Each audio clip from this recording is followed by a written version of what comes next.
Okay, over to you, Donna.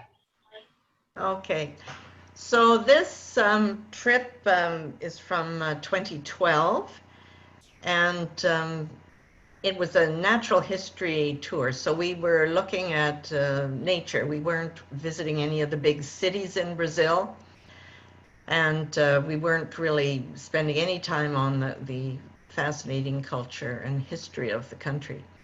We were totally occupied with the incredible biodiversity. So one of the things that you need to know before we start is that you're going to see lots of pictures of beautiful plants and flowers. And if I know the names of them, I put them on the slide. But our trip was led by a botanist who was actually a professor at Capilano College.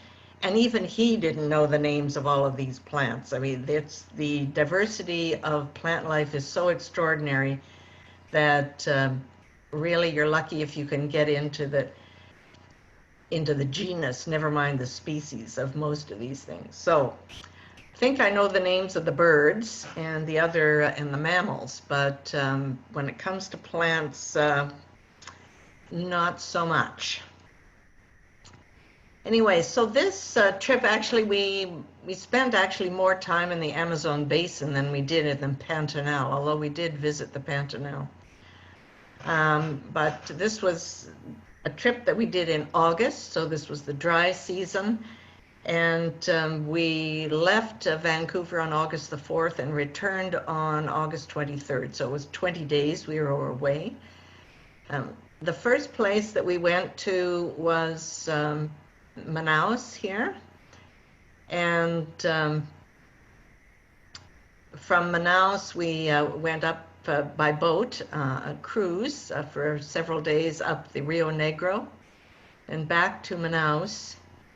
And then flew from there down here to Cuiabá, which is in the northern Pantanal, right here, the Pantanal. And several days there, then back to the southern Amazon basin to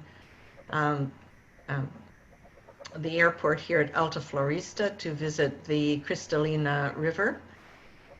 And then from there, flew to Rio, where we only spent one night in Rio. And from there we went to the national park at Itatiaia, which is the remnant Atlantic forest in a national park. And then flew back from Rio to Vancouver. So that was the trip. So Brazil is a big country, slightly smaller than the United States. It's the 5th largest country overall, and almost 50% of the land mass of South America.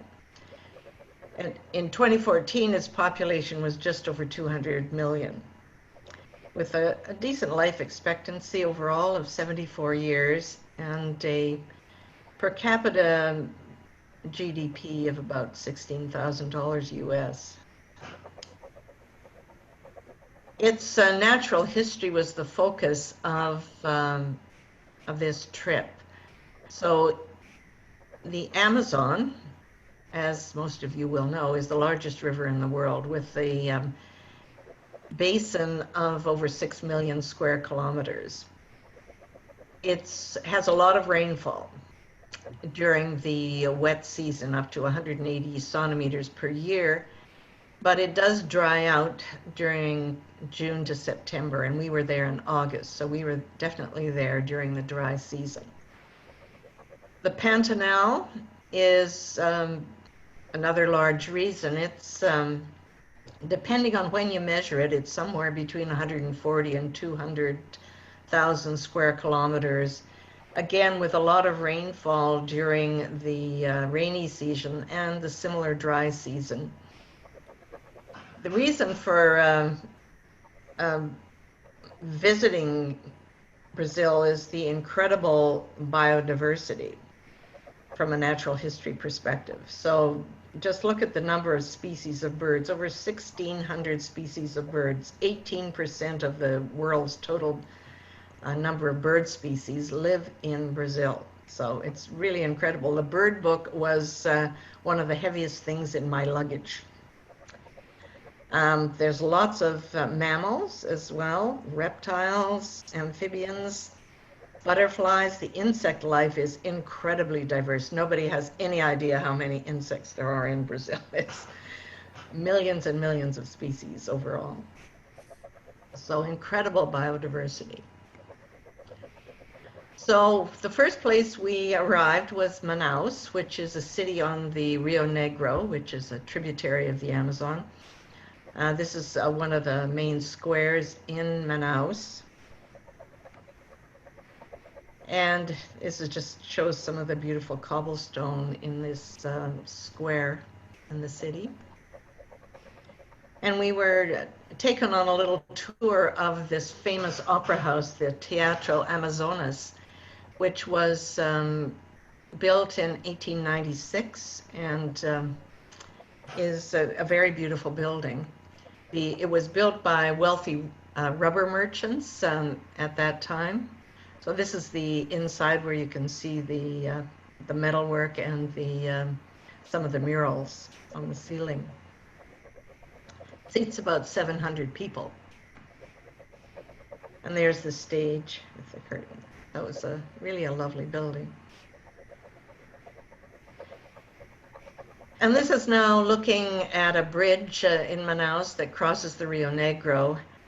And you can see it's a big river at Manaus for sure. And this is the same bridge illuminated at night. So there's a lot of river traffic on the Rio Negro. You can see how large it is. And this is just a few shots now from the grounds around the Tropical Hotel, which is where we stayed in Manaus. And we were just there for I think 2 nights. So this is we did not see any, at least I did not get a good look at a live jaguar out in the wild. So we had to be satisfied with things like this statue in the grounds and this live jaguar that was in the hotel zoo. They also had these beautiful macaws in their zoo as well. And a nice pond with some turtles. And just in the trees around the lodge, there were lots of birds. So here's a lesser kiskadee, palm tanager, one of many, many species of tanagers we saw on this trip. And we saw 3-toed sloth here in the hotel grounds also. And here's another view where you can see the baby.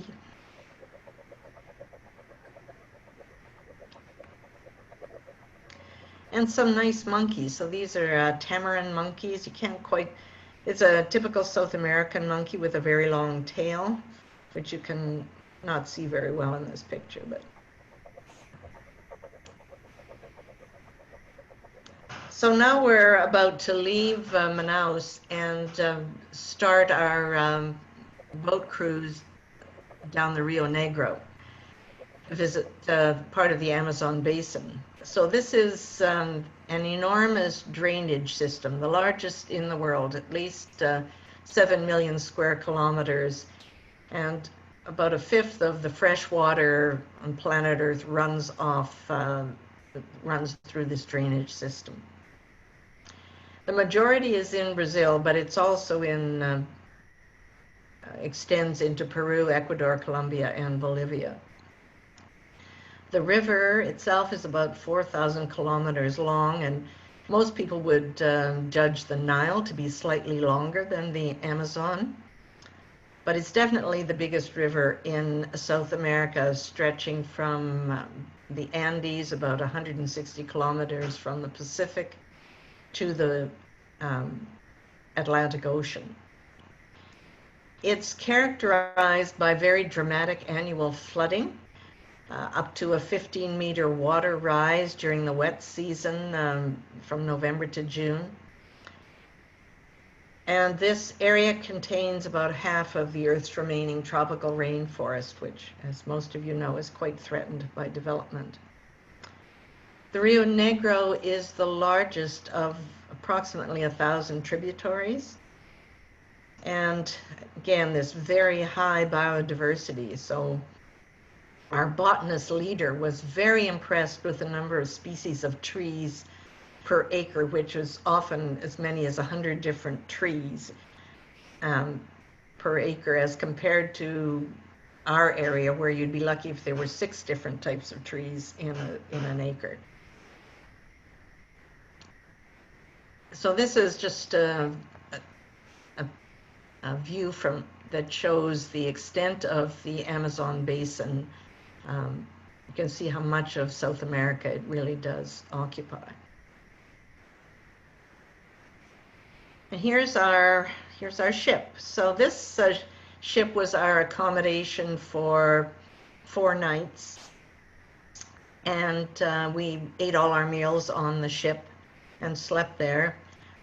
But we took a lot of excursions off this ship on large canoes, motorized canoes, so that we could get into the smaller side streams and get a closer look at the plants and animals. Usually 1 or 2, often a canoe ride before breakfast and another one after breakfast, then a rest during the hot part of the day, and usually at least 1, sometimes 2 rides in the evening, 1 in the late afternoon, and sometimes after dark to look at the nocturnal animals. So here's the canoe with some of our group. Here's our group leader here at the front, Dr. Keith Wade. And this is down the Rio Negro. This is just some of the vegetation along the river. Here's one of our local guides, and he did not use any phone apps or anything to call in the birds. He did it all vocally and was really quite effective. And we did see lots of birds. I mean, this is quite challenging birding because of the density of the vegetation, but we did see quite a lot of birds, as you'll see from all the photos. So we have a nice white-winged swallow. And we did get off the canoe and sometimes walk through the woods, and if we were lucky, we could see birds like this black-tailed trogon. And here's one of the birds that I find the most peculiar. This is a common patoo. So how the guides find these birds, I do not know, because they just look like a pile of old bark sitting against the tree. So they're nocturnal. During the daylight where we saw them, they would be sleeping. But you can see it does have a beak right there, and eyes closed, and a tail. So it's a bird, all right, but it is a strange-looking thing. This is the common patoo. And this is a pretty cream-colored woodpecker. Another view of him. And we were beside the river a lot, so we saw a lot of waterfowl, like this striated heron. And we did see mammals as well. So this is a squirrel monkey. So again, typical South American monkey with a long prehensile tail. And this just demonstrates the change in the water level. So this is the high water mark, and we're in the dry season. So the water level has been dropping as we, since over the months before we arrived. But you can see there is quite a dramatic change in water level in these forests. Lots of beautiful flowering trees at this time of year. And there's the my favorite, the tababuia trees. They come in different colors, but most of them, the most common ones, seem to be pink.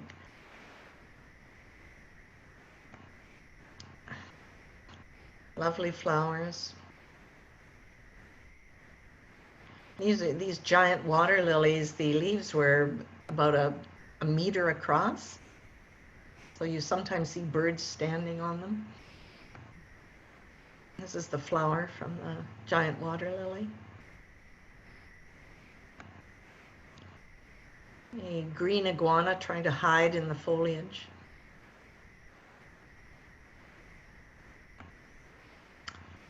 And a wattle jacana. These birds like to sort of, they've got long toes on their feet that allow them to sort of stand on vegetation in the water. So, water hyacinth flower. More beautiful flowers. So at one of our days on the Rio Negro, we visited a local village. This is Santa Isabella. See some of the village buildings. These are their homes.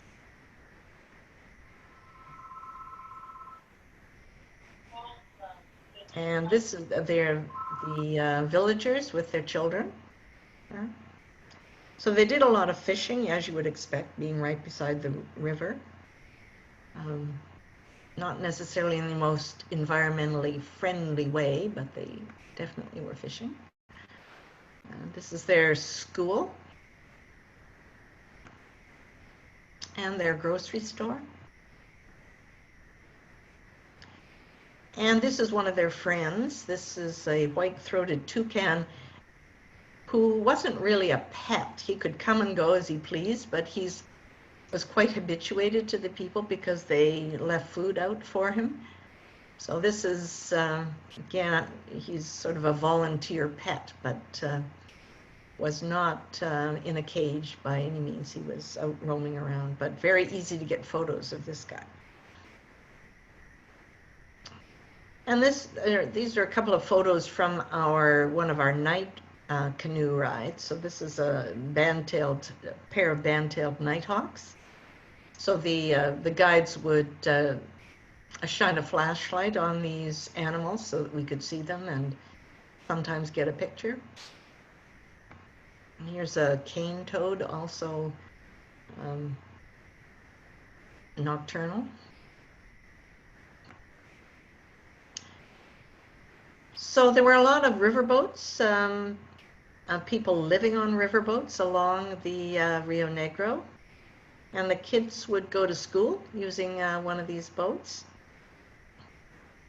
And here's the houseboat. And they had cats, who didn't seem to mind being on the water. And lots of birds in the trees around the houseboats. This is a smooth-billed Annie. And now we're nearing the end of our trip down the Rio Negro, and I'm showing this one to demonstrate the meeting of the dark waters of the Rio Negro, which is relatively unproductive river because of the tannic acid and various other things that are naturally found in the water. And this is meeting with the Solomeios, which is the main part of the Amazon, which you can see the brown water, which is actually quite a bit more productive than the Rio Negro.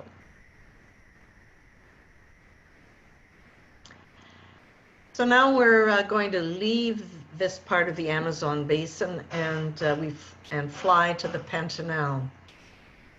So this is the world's largest freshwater wetland. Depending on what time of year you measure it, it can be up to 210,000 square kilometers. Most of it's in south central Brazil, but there is small parts in Paraguay and Bolivia.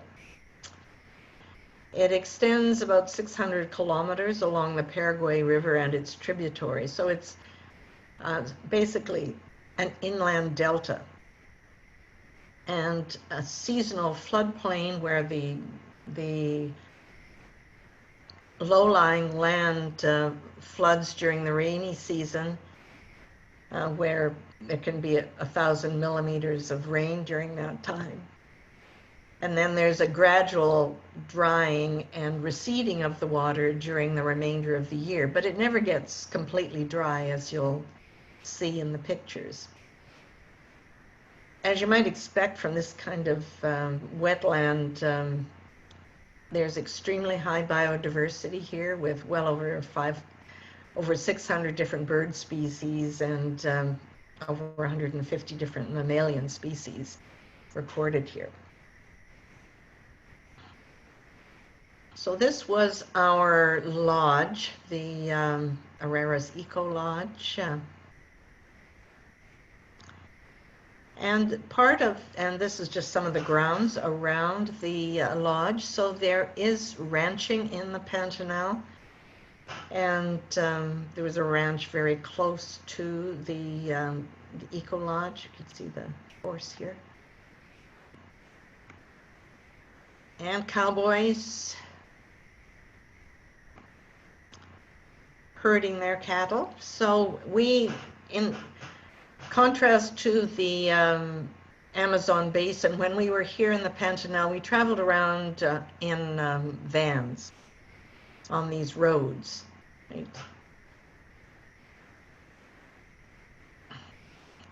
The grounds around this hotel had lots of bird life. So we took quite a few walks just around the lodge.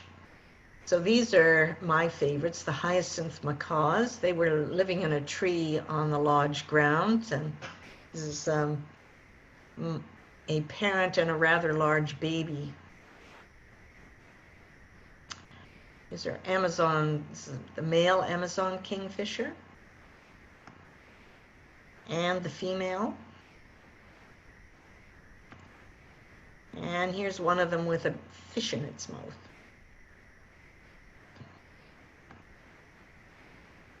This is the bare-faced curassow, the male. And here's the female, which is, I think, even prettier than the male. These are a good-sized bird. They would be bigger than a chicken there. And they had feeders around the lodge, and so birds like this red-capped cardinal would come to the feeders. The black cacique. And there was water. There was a stream near the lodge as well that we could walk to, and here's a boat-built heron that was flying over the stream. Shiny cowbird.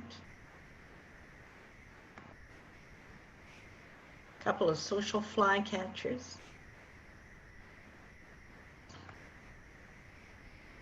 And when we walked into the woods, we would sometimes see birds like this blue-crowned trogon. Again, I found this hiking through the dense vegetation was challenging in terms of just seeing the birds, never mind taking pictures. The slate-colored hawk.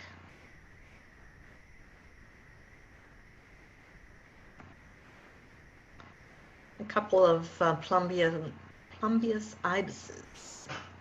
So we saw lots of different kinds of ibises. These two were cooperative. And lots of capybaras. So this is the largest rodent in the world. And they're very frequent in the Pantanal, and usually accompanied by babies. So lots of little ones.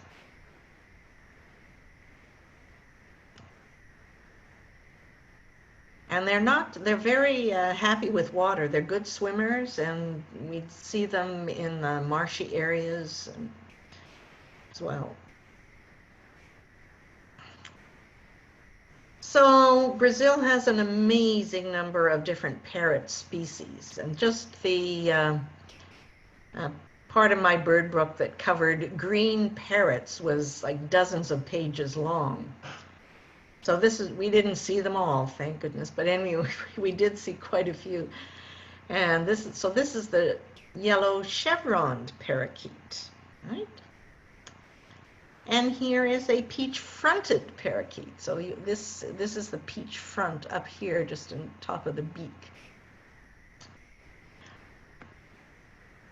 And standing on the roof, we sometimes saw these chachalacas, and these are very noisy. If they're there, you would know they're there because they like to scream a lot.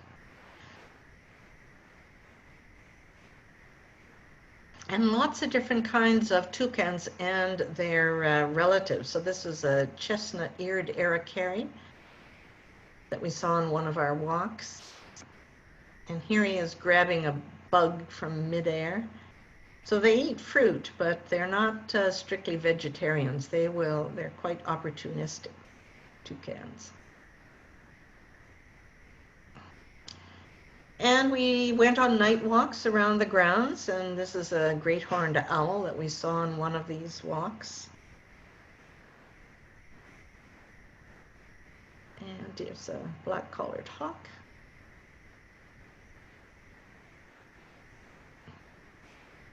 And fancy that, another green parrot. This one is a blue-fronted parrot, so that's the blue bit that gives it its name.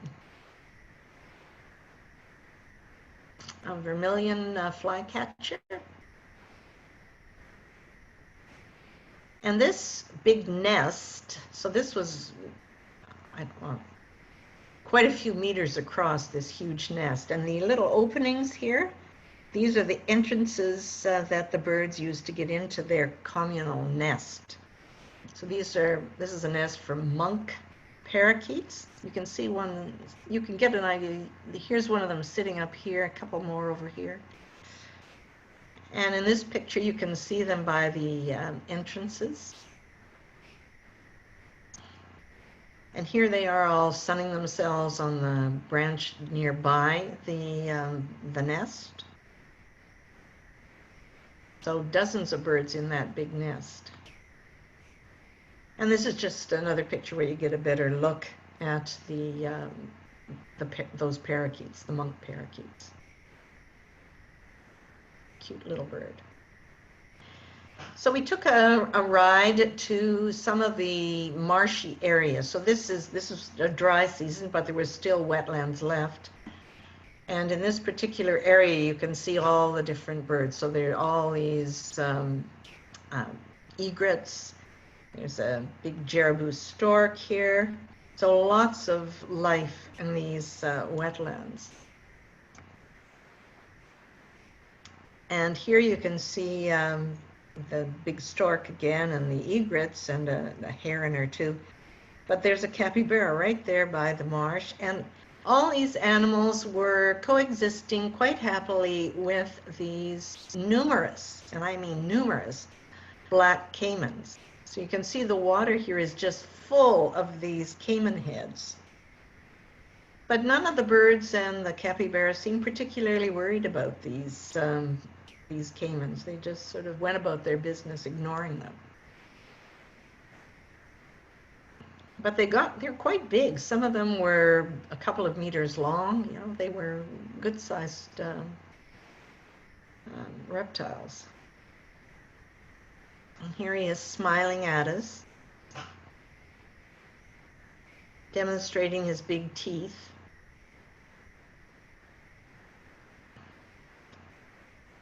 There's another pair of them. And this apparently is mating behavior. So they throw their heads and their tails in the air to as part of their mating display.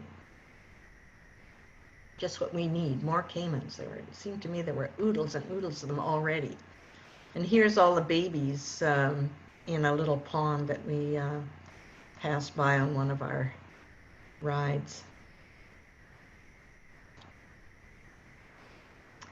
So at that same wetland, we saw lots of interesting birds. So this is a black skimmer. I'd never seen skimmers before, but hopefully you can appreciate that the lower jaw of this beak is longer than the upper, so that the bird can skim along the water and pick up fish. And this is just a different bird, a yellow-billed tern that has a fish in its beak. There were lots of different wetland birds, lots of herons. This is Kokoi heron. A gray heron, very similar to our blue heron, great blue heron. Black-crowned night heron, which we have here. You can see them at Rifle Bird Sanctuary.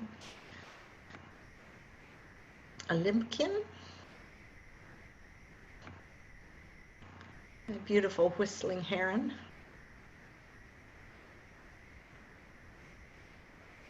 And ducks. So these, the big black ducks, these are the Muscovy ducks.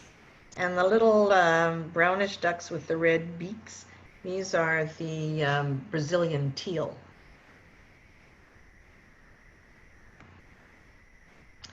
A purple gallinule, very pretty bird, this.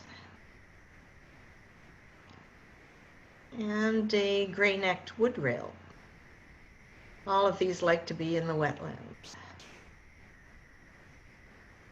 A different kind of ibis. This is the green ibis. And yet another heron, the rufescent tiger heron. And here he is doing his mating display.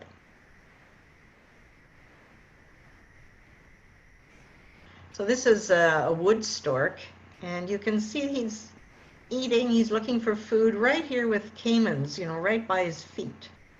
And just, again, you know, totally unconcerned, just going about his business.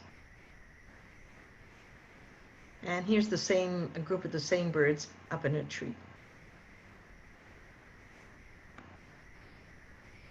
So one morning, some of us decided to go for a horseback ride.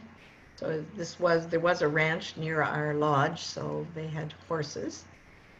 And there's our horseback ride leader. And there's me on my white horse at the front there. It was a really nice ride, I have to say. But very few photos were taken. I had to keep my mind on staying on the horse rather than trying to get bird photos. Did manage to get some pictures of the beautiful flowering tababuia, which are, you know, were just lovely at this time of year. And these guys as well. Some more. These are Oropendula nests. I don't think there's any birds in these pictures, but these are bird nests.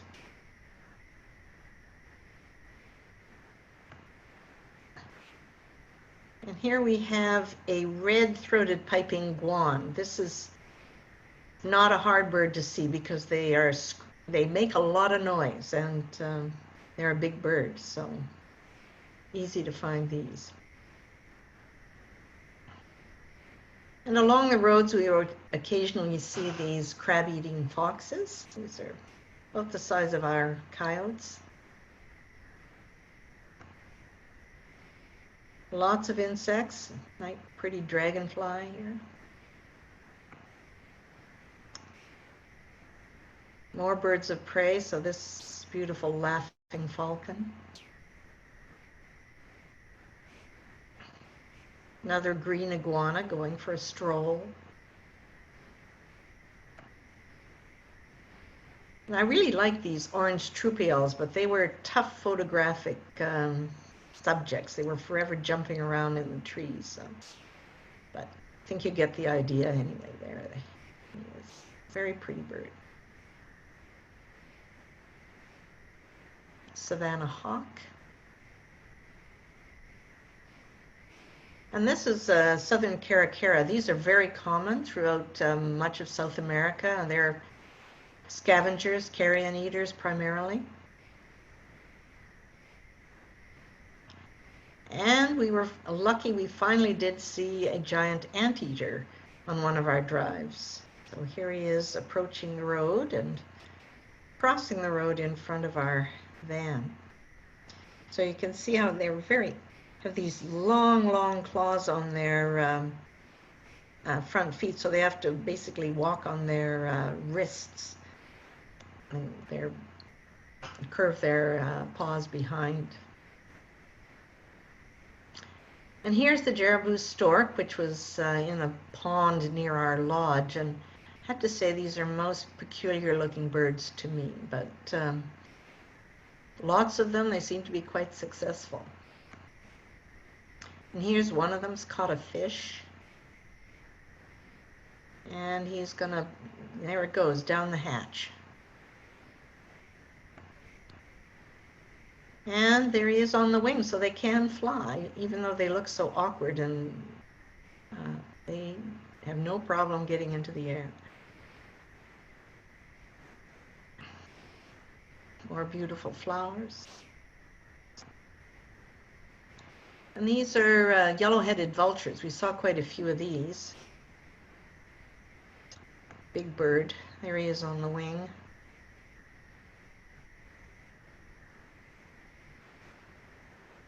And a burrowing owl. This is the only burrowing owl I have ever seen. And here it is in Brazil, in the Pantanal. Just a week ago, I was in Osoyoos and the burrowing owl winery, where they have no burrowing owls, never have had any burrowing owls, but they are doing quite well in Brazil. There's another capybara with a bird on his head. The bird is probably looking for parasites, and so the capybara is quite happy to have him sitting there. And these are marsh deer. These are quite large deer that are adapted to living in wet, marshy conditions. So this is the male, and here's the female.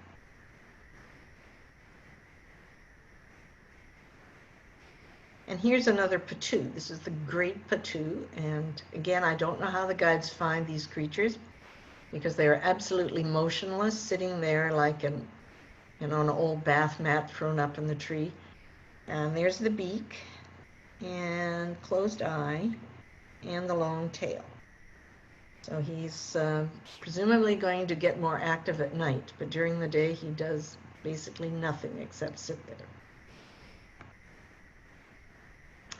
Roadside hawk.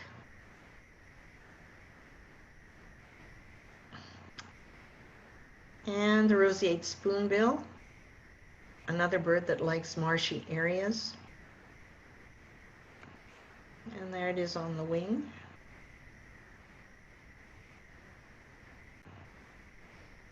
And we did see the rhea. So this is the a relative of the ostrich. This is the greater rhea. There is a smaller rhea that lives in southern South America, Darwin's rhea, but this was the greater rhea. And we saw quite a few of them.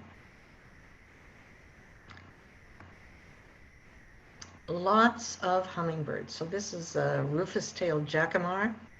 Can't really see the red on the tail from this angle. And here, just before we left the Pantanal, we saw finally the largest of the toucans, the toko toucan.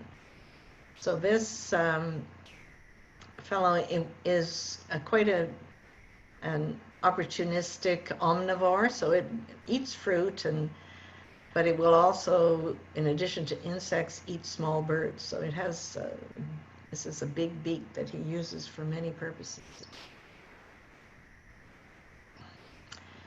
So we, from this, the Pantanal, now we have left that region, and we flew back to Alta Floresta, to the southern Amazon basin to visit the Cristalina Eco Lodge, which is on the Cristalino River, which is another Amazon tributary with a very well-preserved rainforest with high biodiversity. So well over 500 documented bird species, for example. In this part of the trip, we went for walks around the lodge grounds, but we also took these big canoe boat rides down the Cristalino River.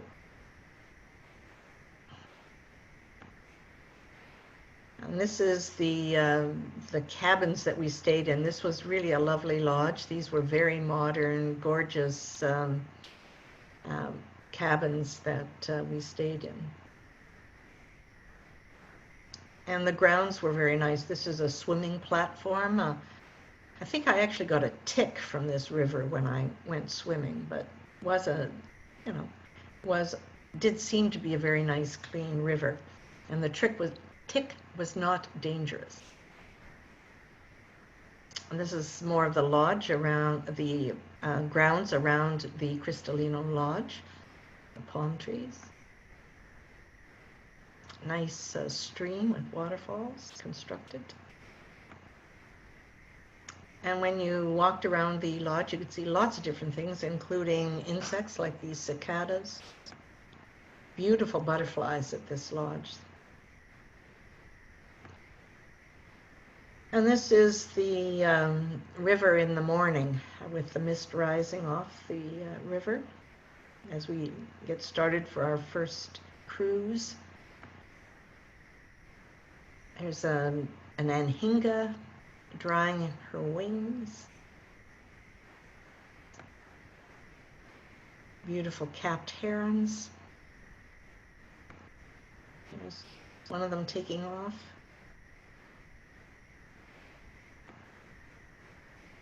The green heron again. And here's the blue and yellow macaw. The second bird does actually have a head. They're grooming each other, and so this one has bent his neck down. It does look a bit peculiar. Typical parrots. They're mated for life, and there are always two of them together. So these are just 4 fork-tailed flycatchers. And more parakeets. These are Santarem parakeets. So another different, one of the many, many, many different parrot species. Is sun bittern walking along the shore of the river. And long-nosed bats against a tree trunk. This is a pair of hummingbirds in their nest, little baby hummingbirds. Another view of the Cristalino River.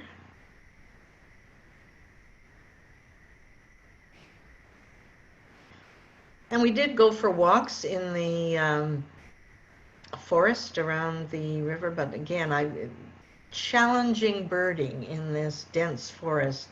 Did manage to get a picture of this flame-crowned mannequin, but it was fleeting glimpses of almost everything else. But one of our guides was very keen on medicinal plants and would try and show us these special plants. So on one of our evening cruises, we saw the giant river otters. So these guys there were 3 of them, family. These otters stay in family groups, and they were eating fish in the river. So it was quite late at night, so hard to get well-focused pictures, but here they are. And this brown capuchin monkey looking out over the river as we go by.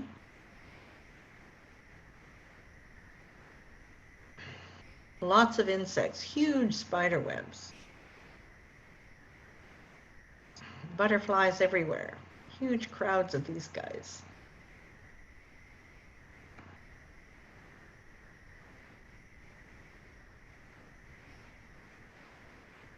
And beautiful blue-headed parrot. This is the lettered aracari, so you can see he's got probably a piece of fruit in his beak, and these markings are what give it the name. And under one of the bushes we found this blackish nightjar, so a nocturnal bird who is hiding. And this is we were apparently quite lucky to see this bird. This was a razor-billed curassow, which it's hard to, not a great picture, but you can see at least the beak, the big red beak. And lots of flowers.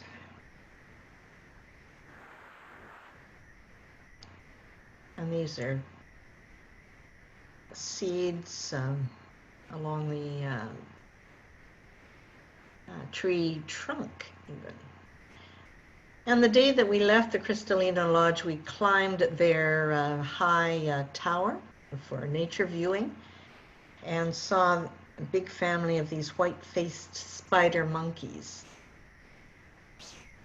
And here you can see, hopefully, this is a mother with a baby here holding on. And I like this picture because you can see she's using her prehensile tail as a fifth arm to help her swing through the trees.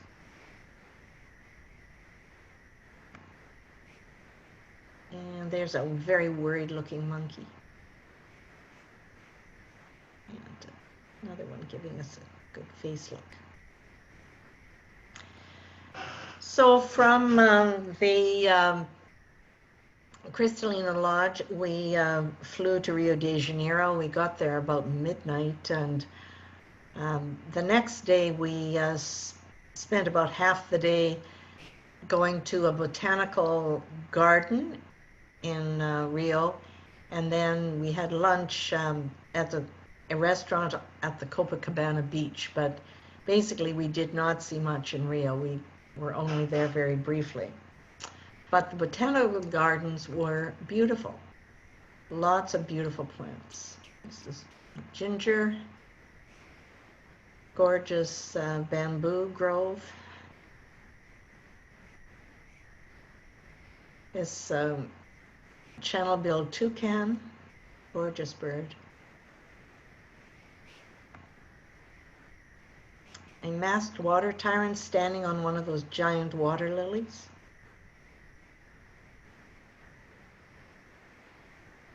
Beautiful orchids, trees, lots of flowers. Lianas growing up the tree trunk. Breadfruit hanging from one of the trees.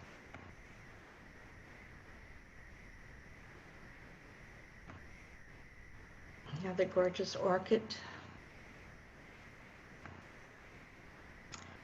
And here we are at the Copacabana beach, the famous beach, where we had lunch at a restaurant. And then we flew to our last, actually drove to our last destination, Itatiaia.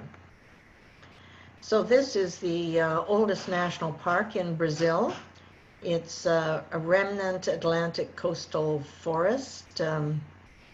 Most of this forest has been developed. It's all very near to Rio de Janeiro.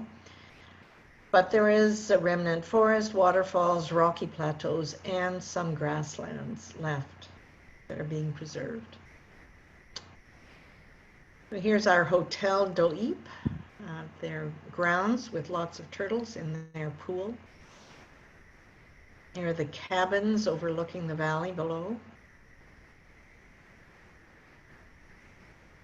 And they were very concerned about their environmental footprint. So they reminded us about what all our garbage causes in the environment.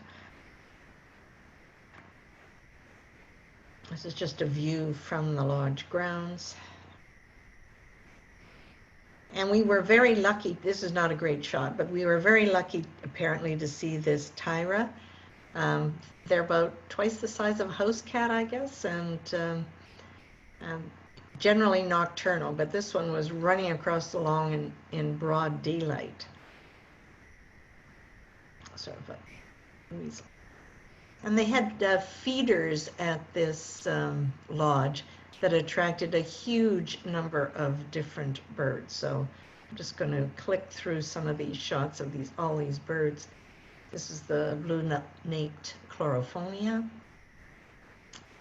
And this is the first of a long series of tanagers. The black goggle tanager, blue-gray tanager, golden chevron, green-headed, Sayaka tanager. My personal favorite, the swallow tanager. Yellow-backed, olive green, and magpie tanager. There were other birds. This is the orange-fronted yellow finch. The blue dacnys. This is the male, and here's the female. And lots of hummingbirds. So this is the Brazilian ruby hummingbird. And this is a front view, so you can see the gorget. Black jacobin. Violet-capped wood nymph, white-throated hummingbird, and both the yellow-rumped cacique and the red-rumped cacique. And more parrots. So this is the maroon-bellied parakeet. So this is the maroon belly here. Epaulette oriole, and more toucans. A red-breasted toucan here, and a tiny little Suffren toucanette. So these are much smaller than the other toucans. They're, I don't know, about the size of a robin, I guess. Chestnut-backed antshrike. And a very noisy dusky-legged guan. Not a hard bird to spot, this one. Headshot. And there he is, making his presence known. They do have sparrows. Well, there you go, rufous-colored sparrow. And beautiful woodpeckers. This yellow-throated woodpecker is a very nice bird.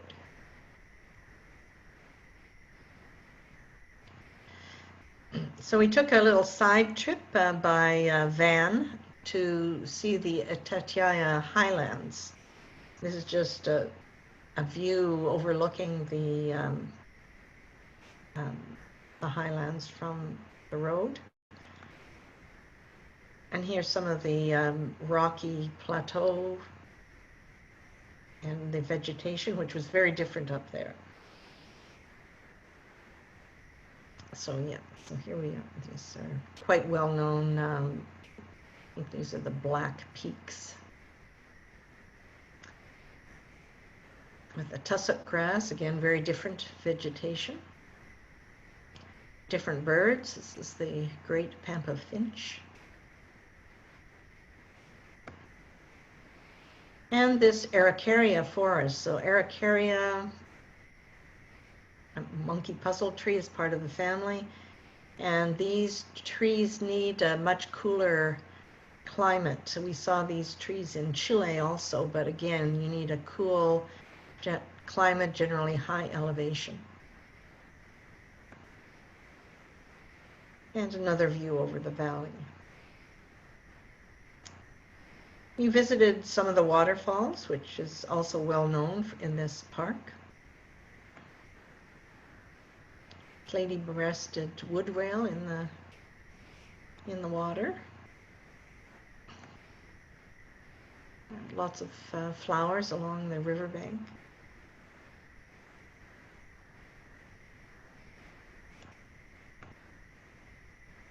And this tiny little hummingbird, this is a plover crest with this funny little crest here on his head. Lots of parasitic plants, the bromeliad shown here.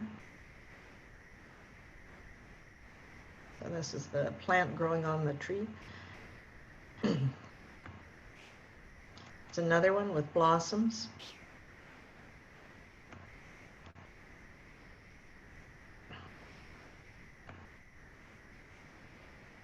And this squirrel, we saw the occasional Guianan squirrel, like this one. And we went for a walk in a park that was fairly near to our hotel. And this is not a great photo, but we were very lucky to see this tiny, tiny hummingbird, the frilled coquette, which is, it can't be more than half the size of an Anna's hummingbird. It's just very tiny little thing. And it was up at the top of the tree, but here he is. And we have one more shot here. This is so it's the male. You can see the red tuft of feathers on his head.